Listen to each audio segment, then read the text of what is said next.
Ever met someone who thinks the world revolves around them? Congratulations, you've just spotted a narcissist. A narcissist is someone whose entire identity is built on needing constant admiration, control, and validation, no matter the cost to the people around them. On the surface, they may seem confident, charming, even irresistible. They twist reality, rewrite the past, and play the victim when they're the ones causing the harm. To a narcissist, relationships aren't about connection, they're about control. A narcissist is a person who exhibits traits of narcissism, a personality style characterized by an inflated sense of self-importance, a deep need for excessive attention and admiration, and a lack of empathy for others. While everyone may show some narcissistic traits from time to time, narcissism becomes problematic when these traits are persistent and pervasive, often leading to difficulties in relationships and daily functioning. Narcissists aren't afraid of confrontation. They crave it, they feed on it. What terrifies them is calm confidence. What shuts them down is emotional self-control. And if you've ever felt like you're walking on eggshells around someone, maybe it's a partner, a parent, a boss, or even a friend, then you know exactly what I mean. Tonight, I want to talk to you not just as a voice on your screen, but as someone who's been there. Someone who's felt the sting of manipulation, the confusion of gaslighting, the exhaustion of trying to keep the peace when someone else is determined to create chaos. If you're tired of feeling powerless, if you're ready to reclaim your peace, then stay with me. Because I'm going to share with you 7 deadly calm responses that don't just protect your peace. They humiliate the narcissist without you lifting a finger. And I promise by the end of this video, you'll have tools you can use in any situation with anyone starting today. So grab a cup of tea, get comfortable, and let's dive in. Before we get into the responses, let's talk about what we're really dealing with. Because if you're like most people, you've probably asked yourself, is it me? Am I overreacting? Am I the problem? And that's exactly what a narcissist wants you to think. Narcissists are masters of confusion. They twist reality, rewrite history, and make you doubt your own mind. They're not just difficult people, they're emotional predators, and their favorite weapon, your reaction. Let me paint a picture. Imagine you're at a family dinner. You've spent hours cooking, making sure everything is perfect, and then out of nowhere, your mother-in-law says, well, I guess some people just don't care about presentation. The room goes quiet. You feel that sting, that urge to defend yourself, to explain, to prove you care. But the moment you react, she wins, because now you're on the defensive. Now you're the one who's emotional. Now you're the problem. Sound familiar? If it does, you're not alone. In fact, drop a comment below if you've ever been in a situation like this, because I promise you're in good company. Narcissists thrive on control. They want to feel important, needed, feared, or admired. But most of all, they want to feel in control. And your emotional reaction is their currency. The more you react, the richer they get. But what if you could take that power back? What if you could respond in a way that leaves them speechless, powerless, and exposed? That's what we're about to do. Let's start with the first response. It's simple, but it's devastatingly effective. You're entitled to your opinion. When someone says something insulting, manipulative, or wildly untrue, especially a narcissist, your natural instinct might be to defend yourself. You want to explain, correct, justify, or maybe even fight back. That's the reaction they're banking on. But when you calmly respond with, you're entitled to your opinion, you immediately short-circuit their strategy. On the surface, this line seems neutral, civil even. But its real strength lies in what it doesn't say. You're not agreeing. You're not disagreeing. You're not debating. You're not validating. You're just acknowledging that sure, they're allowed to have whatever warped, delusional perspective they want. And you? You're not interested in stepping into the chaos. Let me give you a real-world example. Imagine your boss says, you're just not a team player. That's why you never get promoted. Your first reaction might be to list all the times you've stayed late, helped coworkers, gone above and beyond. But when you say you're entitled to your opinion, what you're really saying is, that's your version of reality, and I'm not wasting my energy trying to fix it. You're removing the charge from the moment. You're telling them, go ahead, believe what you want. I don't need to argue because I don't need your approval. And that's the core of it. You reclaim your power by refusing to need their validation. Narcissists bait you into needing to be understood, needing to be seen as right, needing to be cleared of whatever false accusation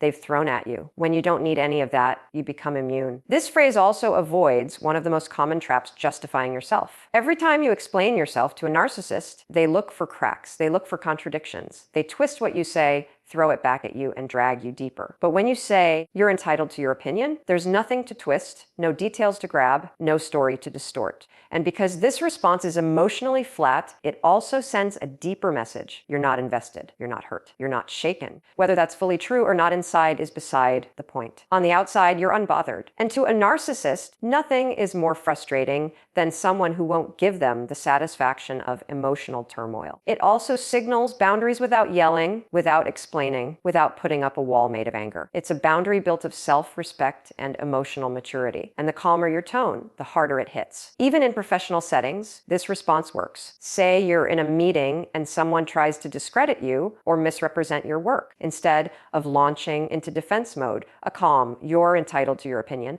followed by returning your focus to the task at hand, subtly reminds everyone in the room who's actually in control of their emotions. Have you ever tried this? If you have, let me know in the comments how it went. And if you haven't, I challenge you to try it this week. You'll be amazed at how quickly the dynamic shifts. Let's move to the second response. This one is a game changer, especially if you struggle with saying no. That's not going to work for me. There's a moment, usually subtle, when someone oversteps. When a narcissist makes a demand, sets a trap, or pushes you towards something that benefits them and drains you, it may come disguised as a request, a compliment, a guilt trip, or even a moment of fox vulnerability. But underneath it all is manipulation, control, and self-interest. The moment you recognize it for what it is and respond calmly with, "That's not going to work for me," you flip the entire dynamic. This phrase is a boundary in motion. It's short, it's clean. It doesn't justify, it doesn't invite debate, it doesn't ask for permission. You're not explaining why it won't work, you're simply stating it. And that alone is enough to trigger a narcissist, because now you've done the one thing they hate most. You've said no without apology. Narcissists don't just want you to agree. They expect it. They depend on it. Whether it's them asking for your time, your energy, your attention, your silence, or your approval,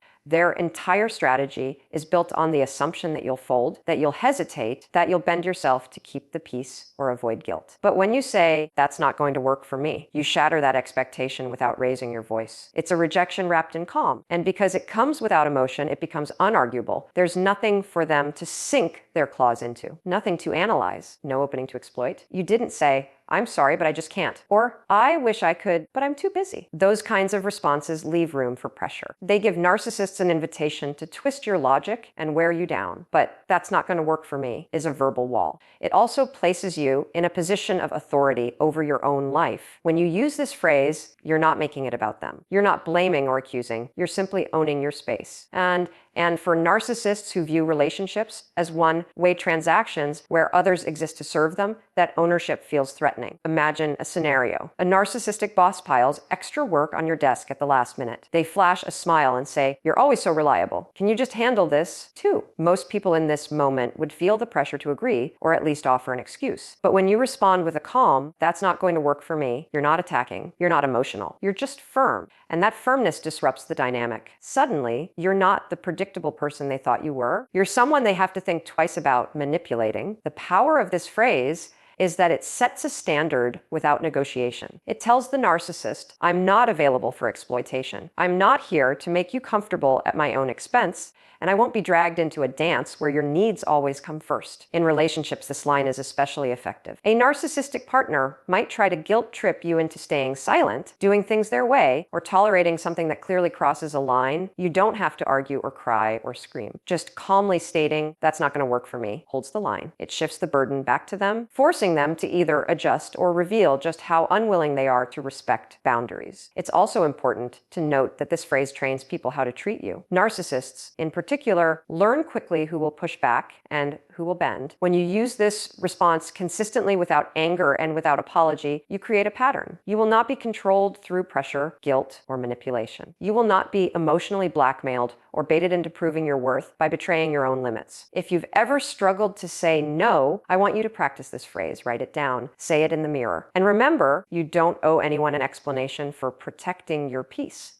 Now, let's talk about a response that isn't a word at all. It's silence. Silence isn't passive. It isn't weakness. It isn't avoidance. In the presence of a narcissist, silence is one of the most unnerving and commanding responses you can use. And it's not because of what it says, but because of what it refuses to say. Narcissists thrive on engagement. They need your words, your reactions, your emotional investment to keep their power intact. When you choose silence, you take away the very thing they feed on. You become unreadable, unshakable, and worst of all to them, untouchable. A narcissist's greatest weapon is provocation. They prod you with accusations, bait you with false charm, test you with guilt, and corner you with circular arguments. They are masters at getting a rise. And once they do, the game begins. But what happens when you give them nothing? No defense, no laughter, no tears. No, how could you? Not even a glance, just silence. What happens is control shifts. The performance they've carefully crafted falls flat. There's a particular power in not responding to ridiculousness. Imagine a narcissist throwing insults designed to push your buttons. They expect your voice to rise. They expect you to jump in to correct the narrative, to defend your integrity. That's the trap. Because once you're in the ring with them, they already win. But silence is you choosing not to even step into the arena. It's you letting them punch the air while you remain grounded and unmoved. Even in face-to-face interactions, silence delivers its own kind of discomfort. Narcissists talk to dominate. They argue to control. They monologue to reinforce their self-importance. So when they speak and you respond with nothing, no agreement, no argument, not even a shift in body language, it exposes something they don't want anyone to see, their desperate need to be affirmed.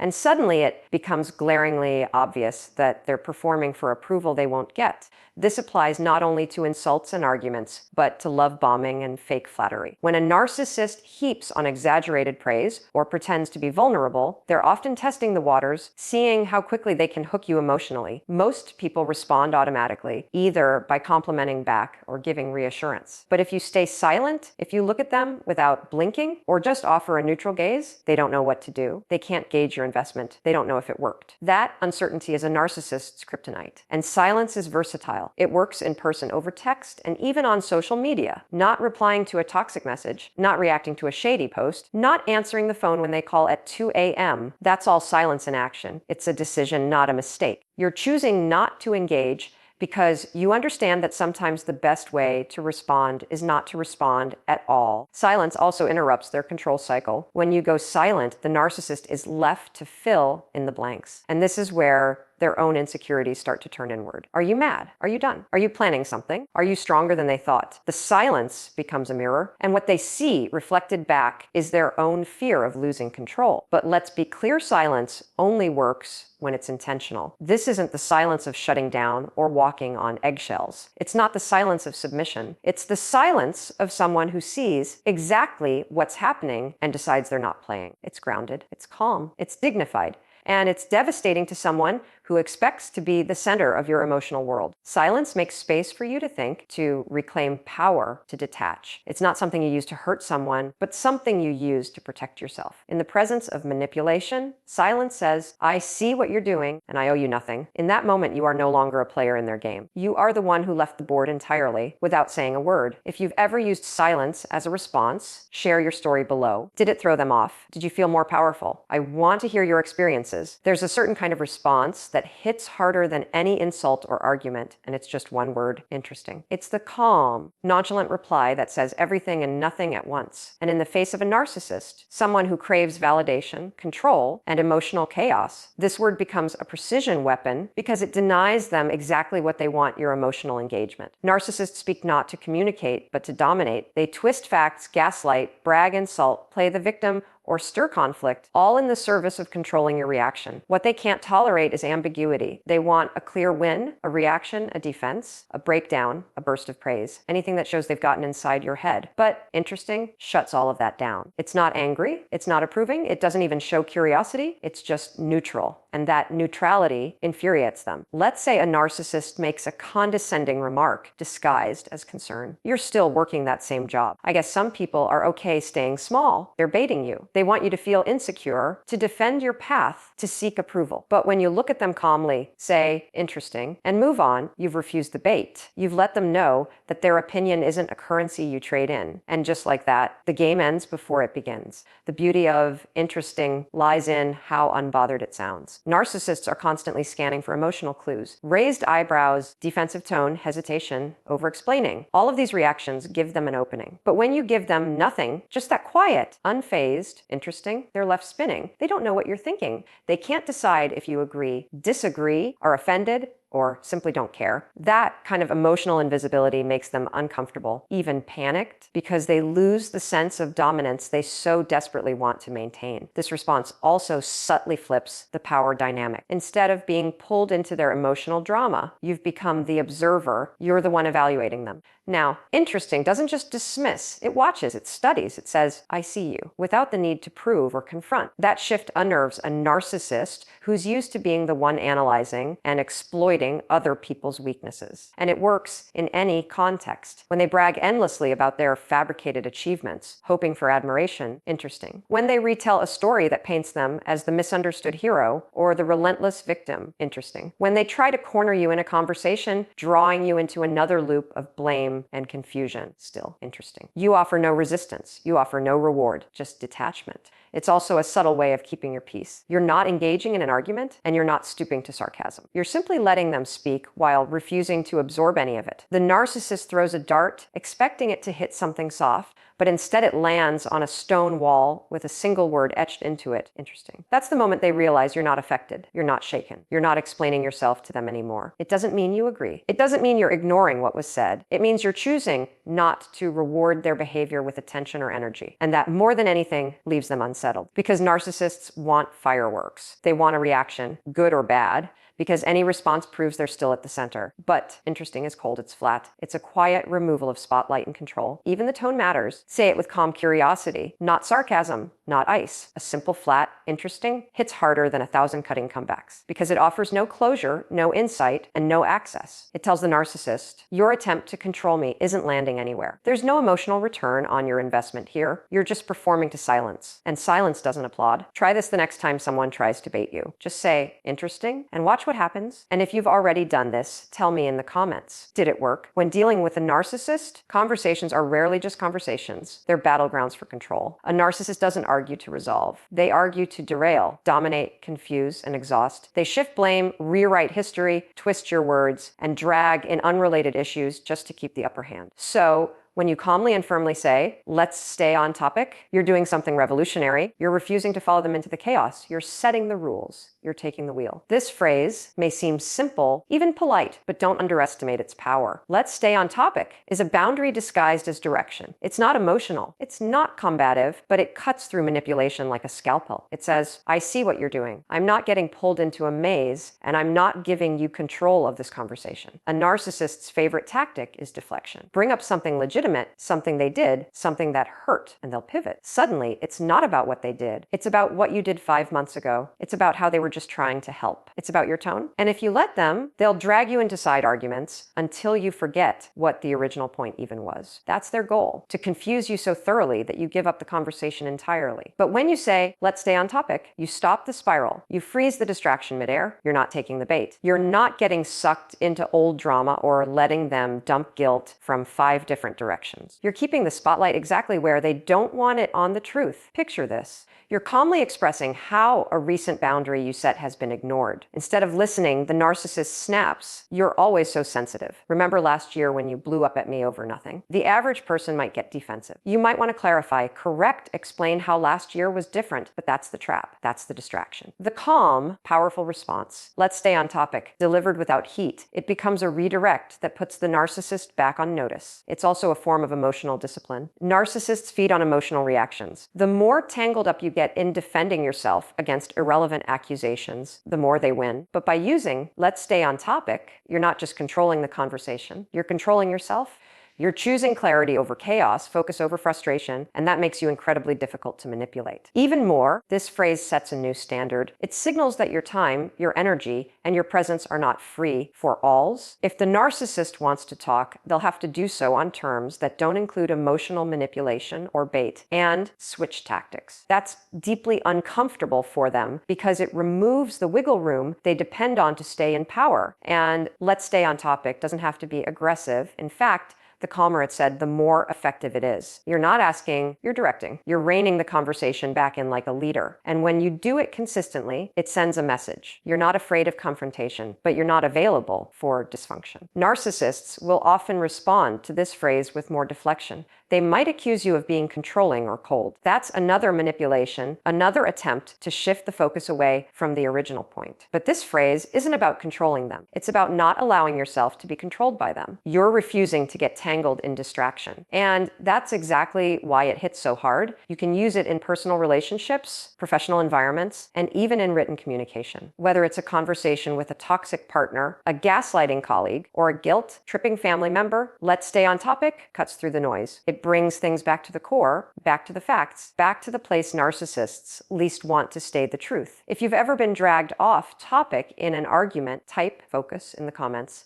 Let's remind each other to keep the spotlight where it belongs. There comes a point in every interaction with a narcissist where the conversation stops being a conversation. It becomes a performance. A performance designed to dominate, provoke, or dismantle your sense of reality. Voices rise, tones sharpen, accusations fly. And suddenly, you're not in a discussion, you're in a storm. And in that moment, one line stands like a lighthouse in the chaos. I won't continue this conversation until you're calm. This phrase is not a threat. It's not a punishment. It's a firm boundary, a signal that you refuse to participate in emotional warfare. Narcissists thrive on escalation. They want you to yell back, cry, beg, or chase. That's where they feel in control. But when you calmly withdraw your presence from the intensity, they lose the oxygen that fuels their fire. You're not trying to change them. You're changing the rules of engagement. You're saying, I am no longer available for your outbursts, your accusations, or your chaos. And because narcissists need an emotional target to keep the cycle going, this boundary hits harder than anything you could scream back. Picture this. A narcissistic partner starts raising their voice, interrupting you,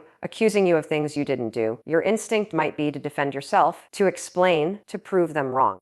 But every word you say is like throwing wood on their fire. Instead, you look at them, not angry, not afraid, and say, I won't continue this conversation until you're calm. Then you stop. You go silent. You walk away if needed, not out of defeat, but out of strength. This phrase works because it refuses escalation. Narcissists bait you with drama because they know it keeps you hooked. The louder they get, the more confused or triggered you become, the more likely you are to react emotionally. And once you react, they feel they've won. But by pausing the conversation until calm is restored, you take their favorite tool away, emotional control. And it does something else too. It places accountability where it belongs. Narcissists don't take ownership of their behavior. They blame, deflect, deny. But this phrase puts the responsibility back on them. If they want to speak to you, they must regulate their tone, their words, their volume. That requirement, emotional self-control, cuts to the heart of what they resist most. It also helps you. It gives you space. It stops the psychological overwhelm. You don't have to solve the whole conversation right now. You don't have to untangle their distortions in real time. You simply draw a line. This is not a healthy interaction, and I won't participate in it until it becomes one. Narcissists may respond to this boundary by escalating even more. They may accuse you of being dramatic, cold, or abandoning the conversation. That's expected. They're losing control. But you're not reacting. You're not defending. You're holding your boundary like a brick wall. Calm, clear, immovable. And that unsettles them more than any insult ever could. You can use this phrase in personal relationships, workplace conflicts, even in co-parenting dynamics. Whether it's a yelling match, a passive-aggressive rant, or emotional blackmail disguised as vulnerability, the boundary stays the same. I won't continue this conversation until you're calm. It communicates that your peace is non-negotiable. And the most powerful part, you don't need their permission to enforce it. You don't need them to agree with your terms. This isn't about their comfort. It's about your clarity. You decide when the conversation is over, and you decide when it's safe to continue. That alone removes their ability to hijack your emotional state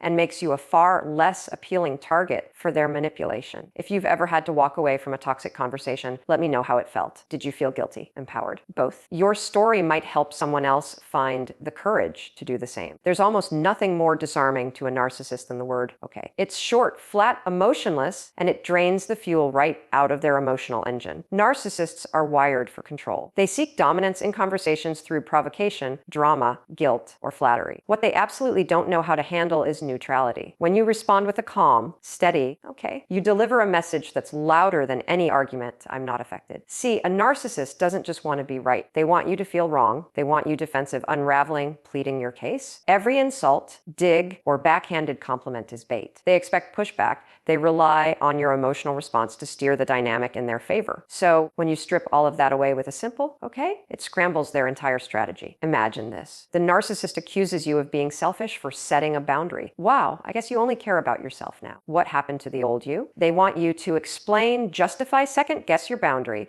but you just say, okay, not with sarcasm, not with attitude, just calm, just certain they're expecting a reaction they can manipulate. What they get is a verbal dead end. Okay, shuts the door without slamming it. It doesn't escalate, but it doesn't submit either. It's not passive. It's neutral. It says, I heard you. I'm not arguing. I'm not validating. And I'm definitely not playing. This lack of emotional payoff is confusing to a narcissist. They don't know where to go next. Their usual tools, blame, guilt, charm, intimidation, suddenly fall flat. And what makes, so powerful is how flexible it is. You can use it when they're trying to provoke a fight. You can use it when they're bombing with fake praise. You can use it when they're rewriting history or when they accuse you of being the problem. In each scenario, becomes a quiet boundary, a refusal to dance to their tune. Narcissists read reactions like a playbook. They scan for signs of weakness, of emotional availability, of buttons they can push. But gives them nothing. It doesn't invite, it doesn't reject. It just is. It's frustratingly unreadable. And that loss of control is intolerable for someone who needs to dominate every interaction. But here's the key. Your tone has to match the word. Not mocking, not defensive, just centered. When said with grounded calm,